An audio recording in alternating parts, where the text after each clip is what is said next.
بسم اللہ الرحمن الرحیم۔ السلام علیکم۔ پرانے وقتوں کی بات ہے، کسی ملک میں ایک بادشاہ رہا کرتا تھا جو ظالم اور عیاش طبیعت کا مالک تھا۔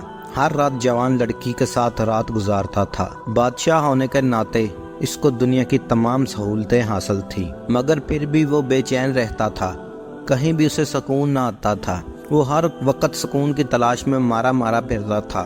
وہ نجومیوں سے اس کا حل معلوم کرتا، کوئی اس کو بتاتا کہ بادشاہ سلامت کو شکار پر جانا چاہیے، کوئی کہتا کہ خوبصورت عورت کے پہلو میں رہا کرو، کوئی اسے کہتا کہ عیش و عشرت کے ساتھ ہی بے فکر ہو کر جینے کی کوشش کرو۔ ہر کوئی طرح کے مشورے دیتا، مگر بادشاہ کے دل کو چین نہیں آتا تھا۔ وہ تمام سہولتوں کے باوجود سکون کی تلاش میں مارا پھرتا تھا۔ ایک دفعہ کا ذکر ہے کہ بادشاہ اپنے صافیوں کے ساتھ شکار پر نکلا ہوا تھا کہ راستے میں اسے ہرن دکھائی دیا۔ بادشاہ کو وہ ہرن بہت پسند آیا۔ بادشاہ اس ہرن کو شکار کرنے کا سوچنے لگا۔ بادشاہ اور ہرن کا شکار کرنے کے لیے اس کے پیچھے بھاگنے لگا۔ وہاں سے بھاگتے ہرن بادشاہ کو ویرانے میں لے گیا۔ یوں بادشاہ اپنے سپاہیوں سے بچھڑ گیا۔ اسی ویرانے میں چلتے بادشاہ کو ایک غار دکھائی دی۔ بادشاہ اس غار میں داخل ہو گیا۔ غار میں ایک سمت سے آواز آ رہی تھی۔ بادشاہ اس آواز کی طرف بڑھا تو ایک بزرگ اور ان کی بیٹی دکھائی دی۔ وہ بزرگ اپنی بیٹی سے کچھ کہہ رہا تھا۔ بادشاہ چھپ کر اس بزرگ کی باتیں سننے میں مشغول ہو گیا۔ بزرگ اپنی بیٹی سے کہہ رہے تھے کہ اللہ بہت مہربان ہے، وہ کب کسی کی غلطیوں کو معاف کر کے اپنی راہ میں جوڑ لے یہ کوئی نہیں جانتا۔ بادشاہ نے جب وہ لڑکی دیکھی تو وہ بادشاہ کی نظر کو بھا گئی۔ لڑکی کو دیکھتے ہی بادشاہ نے بزرگ سے کہا کہ یہ لڑکی مجھے پسند آ گئی ہے، میں اسے اپنے ساتھ لے کر جاؤں گا اور محل میں اپنے ساتھ رکھوں گا۔ بزرگ بادشاہ کو سمجھانے لگے کہ یہ میری ایک اکلوتی اولاد ہے اور میرے بڑھاپے کا وقت سہارا ہے، لہذا تم اسے میرے ساتھ رہنے دو۔ مگر بادشاہ نے بزرگ کی ایک نہ سنی اور لڑکی کو اپنے ساتھ ہی لے گیا۔ بادشاہ نے محل میں پہنچتے ہی اپنے خادم خاص کو حکم دیا کہ اس لڑکی کو آج رات کے لیے تیار کر کے بادشاہ کی خلوت خانے میں پیش کیا جائے۔ چنانچہ حکم کی تعمیل کرتے ہوئے اسی رات کو اس لڑکی کو تیار کر کے بادشاہ کے حرام خانے میں بھیج دیا گیا۔ بادشاہ نے جب وہ لڑکی کو دیکھا تو کہنے لگا، میں نے آج تک جتنی بھی حسین لڑکیاں دیکھی ہیں تم سے زیادہ خوبصورت نہیں دیکھی، مجھے بہت سکون مل رہا ہے۔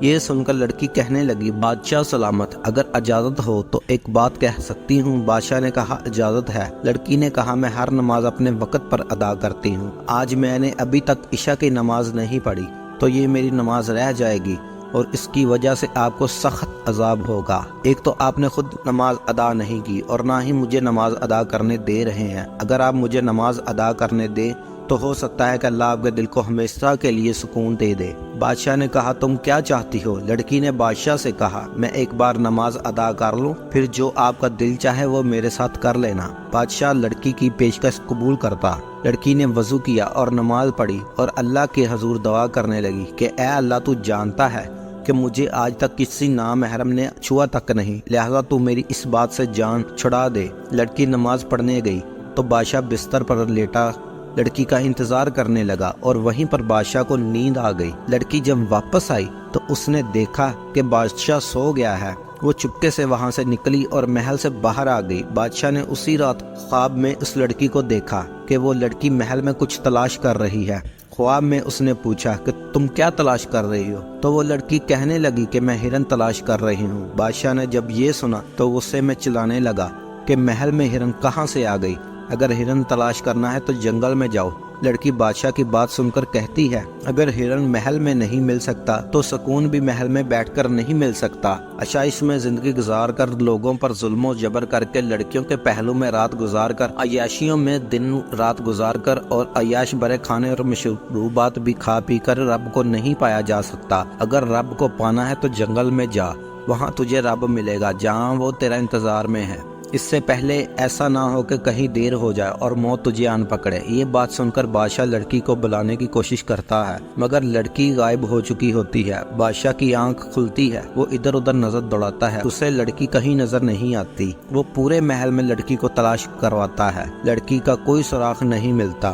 اب بادشاہ محل اور دولت کو لات مارتا ہے اور جنگل کی طرف نکل جاتا ہے۔ بادشاہ بہت تلاش کرتا ہے مگر اسے لڑکی اور بزرگ دوبارہ نہیں ملتے۔ ایک دن بادشاہ یوں ہی پھر رہا ہوتا ہے، جنگل میں وہی بزرگ نظر آتے ہیں۔ اب بادشاہ بھی بالکل کسی فقیر کی طرح نظر آتا ہے۔ بادشاہ فقیر سے کہتا ہے کہ آج کچھ سال پہلے جب میرے پاس مال تھا، دولت کے انبار تھے، لڑکیاں تھیں اور طرح طرح کے کھانے میسر تھے، مگر میرے پاس سکون نہیں تھا۔ آج میرے پاس پہننے کو ایک گندا کپڑا ہے، ایک ٹائم کی روٹی مل جاتی ہے، دوسرا وقت فاقے میں گزارنا پڑتا ہے۔ میرے پاس پہننے کو جوتا بھی نہیں ہے، لیکن اب میرا دل مکمل طور پر پرسکون ہے اور میں مطمئن اور خوشحال زندگی گزار رہا ہوں۔ بزرگ نے کہا کہ تو پہلے جاگ رہا تھا، تیرا ضمیر مر چکا تھا اور تیرا ایمان سو چکا تھا اور تیرا دل سو گیا تھا، اب تیرا ایمان جاگ گیا ہے اور ضمیر کی آواز تجھے جگانے لگی ہے۔ تو ظاہر ہے تیرے پاس کون ہے کہ یاد رکھو جتنی بھی بڑی قربانی ہوگی اتنا ہی اس کا اجر ہوگا، لہٰذا تو نے اپنے محل کی لڑکیوں کو چھوڑا۔ جا، میری نیک بیٹی تیرے ساتھ نکاح کے انتظار میں کب سے بیٹھی ہے، جا تو اس سے جا کر نکاح کر لے۔ یہ سن کر بادشاہ بہت خوش ہوا اور اس لڑکی کے ساتھ اپنے وطن واپس لوٹ گیا اور عام لوگوں کی طرح زندگی گزارنا شروع کر دی۔ لوگوں نے جب اس کو دیکھا کہ ایک ظالم بادشاہ راست پر آ گیا ہے اور لوگوں کے ساتھ انتہائی اچھا سلوک کرنے لگ گیا ہے، تو لوگوں نے اصرار کیا کہ آپ دوبارہ اس ملک کی بادشاہ بن جائیں، کیونکہ آپ کے بعد کسی میں بھی اتنی سخت اور قابلیت نہیں کہ اس ملک کی حکمرانی سنبھال سکے۔ چنانچہ آپ کو اس ملک کی حکمرانی کا تجربہ ہے، لہذا آپ دوبارہ اس منصب کو سنبھال لیں۔ لوگوں کے بیچ اصرار پر وہ دوبارہ بادشاہ بن گیا، مگر اس بار وہ بادشاہ رحم دل ہو گیا تھا اور اپنے لوگوں پر بڑا مہربان تھا اور لوگ بھی اس سے خوش۔ ایک رات بادشاہ نماز ادا کر کے اللہ کا شکر ادا کر کہنے لگا کہ میں خوش نصیب ہوں کہ مجھے دوبارہ حکومت ملی، آخر میں نے ایسی کون سی نیکی کی ہے۔ سوچتے سوچتے اس کی آنکھ لگ گئی تو بادشاہ نے خواب میں ایک انتہائی خوبصورت بزرگ کو دیکھا۔ بادشاہ نے کہا کہ تم کون ہو؟ اس نے کہا کہ میں تمہارے سوال کا سوال تم نے جب ابھی کیا ہے، اس کا جواب یہ ہے کہ تم نے اس لڑکی کو جب اپنی آرامگاہ میں طلب کیا تھا اور اس نے نماز پڑھنے کی اجازت چاہی تھی اور تم نے اس کو اجازت دے دی تھی، تو اللہ کو یہ بات بہت پسند آئی اور اللہ نے تمہیں وہ لڑکی بھی عطا کر دی اور حکومت بھی عطا کر دی اور دل کا سکون بھی عطا کر دیا۔ دوستو، قرآن کریم ہمیں یہ بتاتا ہے کہ انسانی دل کا سکون آرام اللہ کی یاد میں ہے اور اللہ تعالیٰ کے ذکر سے دل کو قرار ملتا ہے، ظلم کا خاتمہ ہوتا ہے۔ المیہ یہ ہے کہ بیماریوں کا ہم ذکر تو کرتے ہیں مگر اس کے علاج کی طرف توجہ نہیں دیتے۔ ہم لفظی اور زبانی کلامی باتوں پر یقین تو رکھتے ہیں مگر قرآن و حدیث کی تعلیمات پر عمل کرنے سے کتراتے ہیں۔ اللہ تعالیٰ ارشاد فرماتا ہے، بھلا وہ کون ہے جب بھی کوئی بے قراری سے اسے پکارتا ہے تو وہ اس کی دعا قبول کرتا ہے اور تکلیف دور کرتا ہے۔ امید ہے دوستو آج کی یہ ویڈیو آپ کو پسند آئی ہوگی۔ اگر میری ویڈیو آپ کو پسند آئی ہو، اگر میری ویڈیو آپ کو اچھی لگی ہو تو میری ویڈیو کو لائک کر دیں اور میرے چینل کو سبسکرائب کر دیں۔ ملتے ہیں اگلی ویڈیو میں، تب تک کے لیے اللہ حافظ۔